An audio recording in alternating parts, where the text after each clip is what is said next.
I know like talking about Oilers goaltending is probably like at near the top of the list of shit you're tired of being asked about. Where's Quinn Hughes ranking there? Above, below? Where's he coming? It's getting at that level. I would be a little bit surprised still if something happens in season. Not as surprised, I think, as I would have been, say a month ago, but just because there's more outside chatter than anything. Obviously, we know New Jersey's interest, but New Jersey, I mean, they've poked around before. They've had those conversations before, those loose conversations before. Philly's in the mix. They've had some conversations there.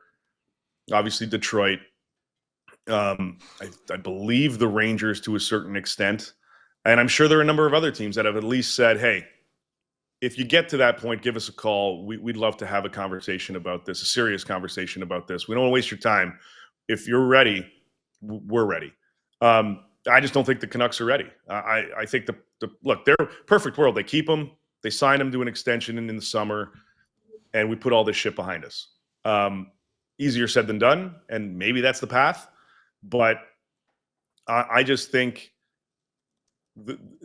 I don't see something happening, and I could be completely off, and something happens, or whatever. It is what it is. I just haven't gotten the sense that we're looking at something in season. It's not as, for me, definitive as the Oilers goaltending situation, where I've been pretty adamant that I'm not expecting anything at all this season.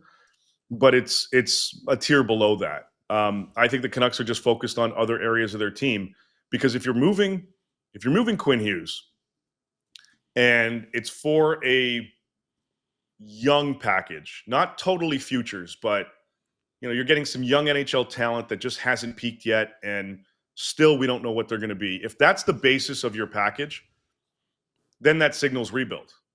But you've got 5 or 6 other guys with no movement clauses. So can you really do a proper rebuild? Unless everybody just says, screw this, I'm out. I don't see it. That's you're taking a big risk there. And I don't know if you can go through a full-on rebuild.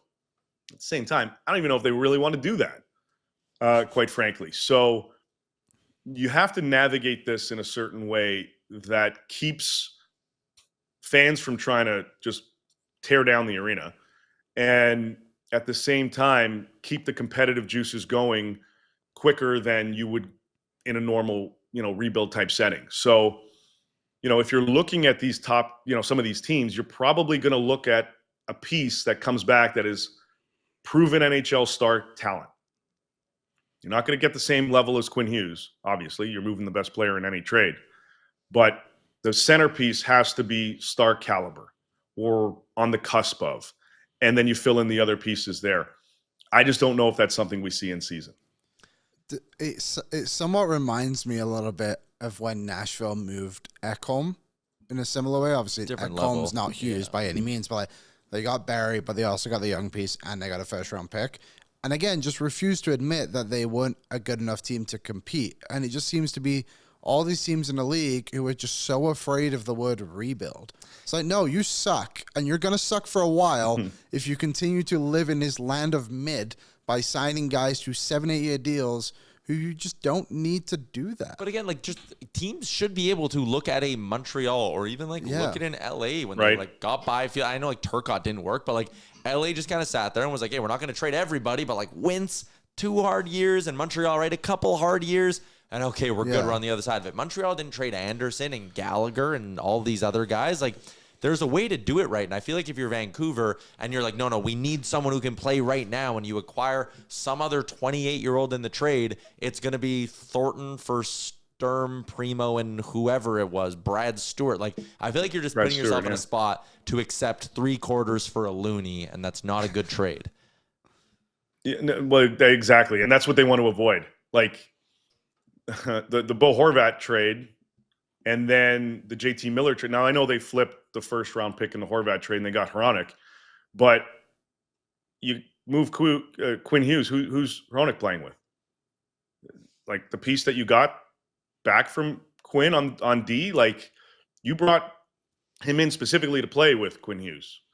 And he's one of your guys with the no move. And then you've got Marcus Pettersson and Elias Pettersson and Jake DeBrusk and Brock Besser. Connor Garland's no move kicks in next on July 1. Lankinen's got one. Demko's got no trade. Like all of these pieces have all these kinds of no trade protection to a degree. Drew O'Connor does too. He's available, but he's got some no trade, protection as well. How are you rebuilding properly if you have all these pieces that are almost immovable? And going back to a month or a few weeks ago when that memo came out 2 weeks ago, all the agents were like, well, my guy's got no move, so I'd be shocked if it's him. That's a bit of a tell right there, and I'm sure the Canucks know that, I hope. Mm-hmm. Yeah, classic Vancouver. Too bad. It's just too bad. Yeah, just a shame, really. What's up, Nation citizens? If you enjoyed today's episode of Oilers Nation Every Day, make sure you hit the subscribe button here on our YouTube to not miss any of our content. We got you covered from interviews, insight, analysis, everything you need to stay up to date on everything around the team. Hit that subscribe button so you don't miss a video.